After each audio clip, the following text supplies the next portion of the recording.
Programmes का उद्देश्य यही होता है कि हम एक दूसरे की नॉलेज को, एक दूसरे के एक्सपीरियंस को जान सकें।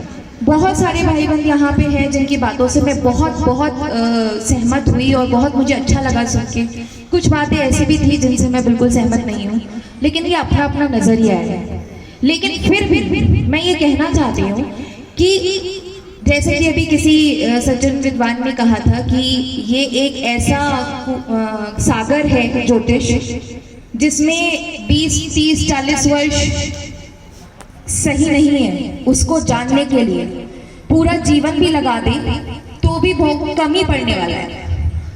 बिल्कुल मैं इस बात से सहमत हूँ। अपनी जो जन्मपत्री है, एक मैडम ने भी यहाँ पे एक बात बोली थी कि जन्मपत्री में जो चीज़ें आ गई हैं वो तो आ गई हैं। मेरा ये मानना है कि हम एस्ट्रोलॉजर्स ना डॉक्टर्स की तरह होते हैं। जैसे बीमारी चाहे कितनी भी गंभीर हो, कुंडली में चाहे कोई भी दोष बन रहा हो या कोई भी स्थिति हो, प्लैनेट्स की कोई भी पोजीशन हो, लेकिन यदि हम अपने क्लाइंट को डायरेक्टली ये बोल दें आपका तो ये हो गया, आपको ये दशा चल रही है, आपका ये भाव अच्छा नहीं है, आपका ये प्लैनेट सही पोजीशन में नहीं है, तो वो सिर्फ डरा हुआ ही आएगा। मेरा ऐसा मानना है कि जो एस्ट्रोलॉजर्स के पास आते हैं वो पहले से ही दुखी होते हैं, किसी न किसी चीज़ से, किसी न किसी मुश्किल से, परेशानी से जूझ रहे होते हैं। तो हमें उनको पॉजिटिवली हैंडल करना चाहिए, ना कि उनको और डराना चाहिए। यदि डॉक्टर आपको जाके बोल दे आप तो ऑलरेडी 3rd स्टेज कैंसर में हो, मर जाओ, यहाँ आपका काम है गणना करना।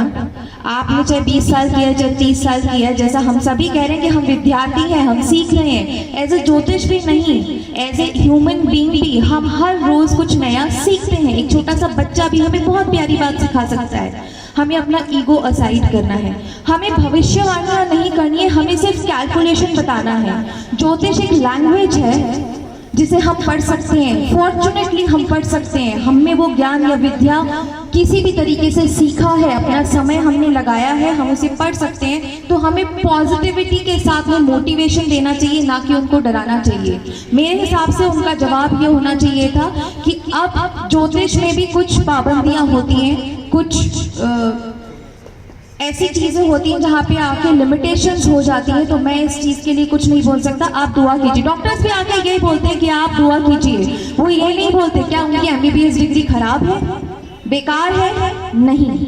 एक और चीज़, एक सज्जन ने कहा था, सज्जन विद्वान ने, कि यहाँ पे विज्ञान ज्योतिष लगा देना चाहिए। मैं आपको क्लियर कर दूं, एस्ट्रोलॉजी साइंस नहीं है, बिल्कुल भी नहीं है। क्यों? जो 9 प्लैनेट्स, जिनके चाहे हम हस्तरेखा करें, फेस रीडिंग करें या वैदिक करें, कृष्ण पद्धति करें, लाल किताब करें, कोई भी करें, लेकिन किसी भी तरीके से हम किसी ना किसी तरीके से उन 9 ग्रहों के आसपास ही घूमते रहते हैं, उन 9 प्लैनेट्स की ही बात करते हैं, उसी के बेसिस पे हम अपनी कैलकुलेशन करते हैं। जब पृथ्वी पे हम रहते हैं, इस प्लैनेटरी सिस्टम में सबसे बड़ी है अर्थ, उस पृथ्वी का ही हमारे जीवन पे कोई असर नहीं है, बल्कि यहाँ से लाखों किलोमीटर दूर जो प्लैनेट्स हैं उनका हमारे जीवन पे असर है। तो दिस इज नॉट साइंस। लेकिन ये साइंस से भी बड़ी साइंस है, क्योंकि जहाँ साइंस फेल हो जाता है वहाँ पे पॉजिटिविटी, दुआएं काम करती हैं। तो एस्ट्रोलॉजी के पास में सिर्फ यही शक्ति नहीं है कि वो ये बताए कि आपको सर्टेन प्रॉब्लम है, एक्स प्रॉब्लम है। एस्ट्रोलॉजी के पास में वो पावर भी है कि वो उस प्रॉब्लम का सॉल्यूशन खोज के दे सके। इसलिए एस्ट्रोलॉजी साइंस से भी ऊपर है। लेकिन yes, in scientific terms this is not science. अगर साइंस होती तो इस पृथ्वी पे रहने का भी, पृथ्वी ग्रह का भी हमारे जीवन पे असर होता, लेकिन इसका हमारे जीवन पे कोई असर नहीं होता। दूसरी चीज, मैं एक लॉ ऑफ अट्रैक्शन मेंटर हूँ। बहुत सारे जोशी जो होते हैं वो पामिस्ट्री नहीं जानते हैं, जिसे हम हस्तरेखा बोलते हैं, या फेस रीडिंग नहीं जानते हैं। लेकिन ऐसे बहुत सारे लोग आपको मिलते होंगे जिनके पास कुंडलियां नहीं होती। वो बोलते कि अब हम क्या करें, तो हम उसका एक निष्कर्ष निकालते, प्रश्न कुंडली। उसके आधार पे हम उन्हें उनके सवालों के कुछ जवाब देते हैं या उनकी प्रॉब्लम्स को सॉल्व करने की कोशिश करते हैं। लेकिन इसके साथ में मैं पिछले 10 साल से एस्ट्रोलॉजी और लॉ ऑफ अट्रैक्शन कर रही हूँ, खुद के ऊपर भी अप्लाई कर रही हूँ और दूसरों को भी, अपने क्लाइंट्स को भी ऑफर करती हूँ और बहुत अच्छे रिजल्ट्स होते हैं। एस्ट्रोलॉजी एक बिलीफ सिस्टम होता है। अभी एक मैम ने ये बोला था कि कुछ लोग इसे मानते हैं, कुछ लोग नहीं मानते। तो क्या जो लोग नहीं मानते उनके साथ नहीं होता? पहले वो हाथ खड़ा करेंगे जो ये मानते हैं कि उनके साथ नहीं होता, कोई नहीं। और अब वो लोग हाथ खड़ा करेंगे जो ये मानते हैं कि होता तो उनके साथ भी है। जी, मैं आपको बता दूं, सबसे ज्यादा इंपॉर्टेंट बिलीफ सिस्टम होता है, जो लोग नहीं मानते हैं उनके साथ सच में नहीं होती हैं चीजें। क्यों? क्योंकि बिलीव नहीं होता। हम पूजा क्यों करते हैं? हम कोई भी शुभ कार्य करने से पहले पूजा करते हैं, हवन करवाते हैं, लेकिन क्या सभी कार्यों के रिजल्ट सही आते हैं? एक बहुत अच्छा फैक्टर एक पंडित जी ने बोला था कि शादी के समय हम लग्न मुहूर्त निकलवा लेते हैं और उस मुहूर्त को यूं ही जाने देते हैं और शादी पता नहीं कब करते हैं। सिर्फ गुण मिलाने से कुछ नहीं होता। तो ये इक्वलेंट दोनों तरफ से रिस्पॉन्सिबिलिटीज होती है एस्ट्रोलॉजर की और क्लाइंट की भी। लेकिन एस्ट्रोलॉजर की ज्यादा होती है कि वो अपने क्लाइंट को प्रॉपर चीजें डिलीवर करे, प्रॉपर इंफॉर्मेशन डिलीवर करे। कोई भी पूजा, कोई भी दान, कोई भी हवन करने का उद्देश्य ये होता है कि आप अपनी सोल को, आप अपनी आत्मा को पावरफुल बना रहे हो। अगर कोई आपका प्लैनेट अच्छी पोजीशन में नहीं है, उस प्लैनेट को आपको ठीक करना है तो आपको उनके उपाय करने पड़ेंगे। लेकिन उपाय बहुत सारे लोग करते हैं, फिर भी रिजल्ट नहीं आता है, क्योंकि वो सिर्फ ऊपर के मन से कर देते हैं। उसका उनसे उनकी फीलिंग का, उनके इमोशन का कोई सरोकार नहीं होता, उनका डिवोशन नहीं होता उसमें। एक माँ जब अपने बच्चे को डिलीवर करती है, उसके बाद में उसको उसी क्षण से उस बच्चे से प्यार होता है। उसकी पॉटी साफ करती है ना, लैपी साफ करती है, उसमें भी ममता झलकती है, उसमें भी प्यार होता है, उसमें भी घिन नहीं होती किसी माँ को अपने बच्चे की लैपी साफ करने में। तो वो डिवोशन जरूरी है। वो डिवोशन अगर किसी भी चीज में आ गया तो वो चीज फीलिंगफुल, इमोशनफुल बन जाएगी।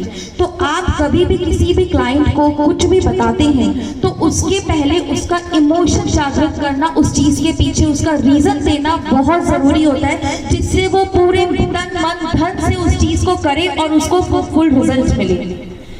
मैं देख रही हूँ यहाँ पे सभी ने पूजाओं की बात की, बहुत सारे संस्कारों की बात की, दोषों की बात की, किसी ने भी बीज मंत्र की बात नहीं की। जैसा मैंने अभी अभी कहा था कि एस्ट्रोलॉजर्स के पास तकरीबन वही लोग आते हैं जो किसी न किसी स्थिति से जूझ रहे होते हैं और स्पेशली फाइनेंशियल इश्यूज या रिलेशनशिप इश्यूज से जूझ रहे होते हैं। तो जिसके पास पैसा ही नहीं है वो पूजा कैसे कराएगा, रत्न कैसे धारण करेगा? तो क्या एस्ट्रोलॉजी के पास में उसके कोई उपाय नहीं है? कोई भी उपाय नहीं है। बीज मंत्र सदा ही शुभ।